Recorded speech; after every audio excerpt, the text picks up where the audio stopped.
సంసోను తిమ్నాతుకు వెళ్ళి తిమ్నాతులో ఫిలిష్తీయుల కుమార్తెలలో ఒకతెను చూచెను. మనలో కొంతమంది చెవులతో చూస్తారు, అవునన్న వారు గట్టిగా చప్పట్లు కొడతారా? అమ్మయ్య, ఒక్కరు కూడా చప్పట్లు కొట్టలా అంటే వింటున్నారు అని అర్థం. సో సంసోను తిమ్నాతు అనేటటువంటి ఒక పనికి మాలిన ప్రాంతానికి వెళ్ళి ఒక అమ్మాయిని చూసెను. దేంతో చూశాడు? కళ్ళతో చూశాడు. 15వ అధ్యాయం 1వ వచనం. కొన్ని దినములైన తరువాత గోధుమల కోత కాలమున సంసోను మేక పిల్ల ఒకటి తీసుకొని తన భార్యను చూడవచ్చి.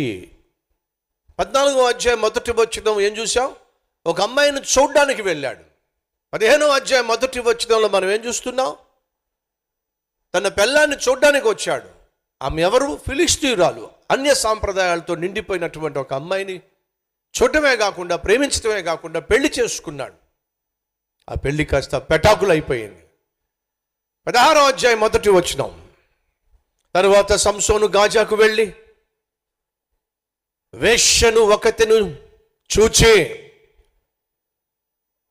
తన బలాన్ని దేవుని కోసం ఉపయోగించవలసినటువంటి, తన జీవితాన్ని దేవుని చిత్తాన్ని చేయడానికి ఉపయోగించవలసినటువంటి సంసోను అటు తన కళ్ళను, తన శరీరాన్ని లేక కళ్ళును ఒళ్ళును తనకున్నటువంటి పాపిష్టి పనులు నెరవేర్చడానికి ఉపయోగిస్తూ ఉన్నాడు.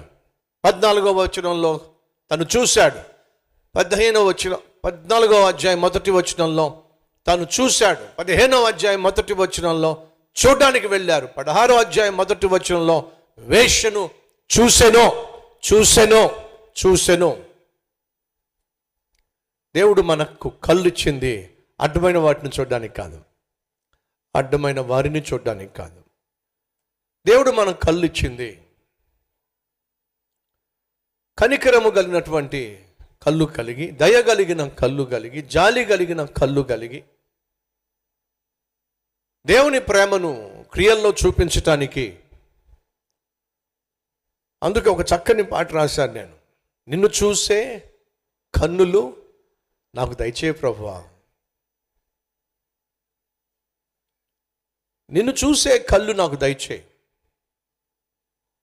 నిన్ను ప్రకటించే నోరు నాకు దయచే, నిన్ను స్తుతించే నాలుక నాకు దయచే, నీలా బలపరిచే చేతులు నాకు దయచే, నీలా నడిచే పాదాలు నాకు దయచే. ప్రియ సహోదరి సహోదరులు, ఆ రోజు సంసోనుకు దేవుడు కళ్ళు ఇచ్చింది అడ్డమైన వాళ్ళను చూడడానికి కాదు, అడ్డమైన చోట్లకు వెళ్ళడానికి కాదు,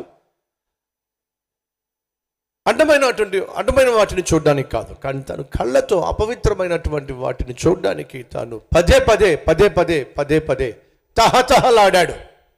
ఈరోజు మన మధ్య అలాంటి వాళ్ళు ఉన్నారా? అపవిత్రమైన వారిని చూడడానికి, అపవిత్రమైన వాటిని చూడడానికి తహతహలాడే వాళ్ళు ఉన్నారా? జాగ్రత్త. శత్రువు చేతికి సంసోను అప్పగించబడినప్పుడు మొట్టమొదటిగా సంసోను పోగొట్టుకున్నది ఏంటో తెలుసా? చెప్పండి. కళ్ళు పోగొట్టుకున్నాడు. ఒకరోజు నేను కడపలో వాక్య పరిచర్య చేయడానికి వెళ్ళినప్పుడు, ఒక రాత్రి వాక్య పరిచర్య చేసిన తర్వాత మరుసటి రోజు ఒక యవనస్తుడు నా దగ్గరికి వచ్చాడు. అన్నా, నేను మీతో ఒక విషయం మాట్లాడాలి. ఏంటయ్యా? దేవుడు నాకు ఎందుకు ఈ అన్యాయం చేశాడు అనే ప్రశ్న నాకు చాలా కాలంగా ఉండిపోయింది. అప్పుడు అన్నాను, దేవుడు నీకేం అన్యాయం చేశాడు అని చెప్పి. అన్న, మీరు నన్ను జాగ్రత్తగా చూడండి అన్నాడు. చూశాను. ఎందుకు చూడమంటున్నావు అని చెప్పి అడిగాడు. నా కళ్ళు చూడండి అన్నా. చూశాను. అన్నా, మీకు బయటికి కళ్ళు చక్కగా కనిపిస్తున్నాయి, కానీ వాస్తవంగా ఈ కన్ను అస్సలు కనిపించదన్నా అన్నాడు. అప్పుడు నాకు అర్థమైంది ఏమిటంటే, తనకున్న ఆలోచన ఏమిటంటే, దేవుడు తనకు అన్యాయం చేశాడంటే ఒక కన్ను మాత్రమే పనికొచ్చే కన్ను ఇచ్చాడు, మరొక కన్ను అది పనికిరాదు, కాబట్టి దేవుడు నాకు అన్యాయం చేశాడనేటువంటి ఉన్న సమయంలో ఒక కన్ను నాకు కనిపించదన్నా, దేవుడు నాకు అన్యాయం చేశాడనే భావన నాకు చాలా కాలంగా ఉందన్నా. రాత్రి ఈ వాక్యం విన్న తర్వాత నాకు అర్థమైందన్నా, దేవుడు నాకు అన్యాయం చేయలేదని. ఎలా అర్థమైంది? నేను చేసిన పాపిష్టి పనికి దేవుడు నా కన్ను తీసేశాడు అని అర్థమైందన్న. ఏమైంది? అప్పుడు చెప్తున్నాడు. ఏమని తెలుసా అండి? అన్న, నేను ఒక స్కూల్ బస్సు నడిపించే డ్రైవర్నన్నా. ఆ బస్సు ఎక్కుతున్నప్పుడు, అమ్మాయిలు బస్సు ఎక్కుతున్నప్పుడు నా కళ్ళన్నీ కూడా వాళ్ళ మీదే. ఒకవైపు డ్రైవింగ్ చేస్తూనే ఉండేవాడిని, మరొక వైపు రేర్ మిర్రర్ లోపల అద్దం ఉంటుంది కదా, ఆ అద్దంలో నుంచి ఆ అమ్మాయిలను చూస్తూనే ఉండేవాడిని అన్న. ఆ అమ్మాయిలను చూస్తూ మోహిస్తూ ఉండేవాడిని అన్న. ఒకరోజు అలాగే నడుపుతున్నప్పుడు ఎదురుగుండా ఐరన్ ఊసలు పట్టుకెళ్తున్న డీసీఎం వ్యాన్ వెళ్తా ఉందన్న. వీళ్ళని చూసుకుంటూనే ఉన్నాను తప్పించి వాడు బ్రేక్ వేసిన విషయం నేను చూసుకోలేదన్న. సడన్గా బ్రేక్ వేశానన్న. అప్పటికే ఆ చువ్వలు అమాంతంగా లోపలికి వచ్చేసినాయి. పొడుగాటి చువ్వ వచ్చి నా కళ్ళలు గుచ్చుకుపోయిందన్న. ఆ కన్ను పూర్తిగా తీసేసి ఒక గ్లాస్ కన్ను పెట్టాల్సి వచ్చిందన్న.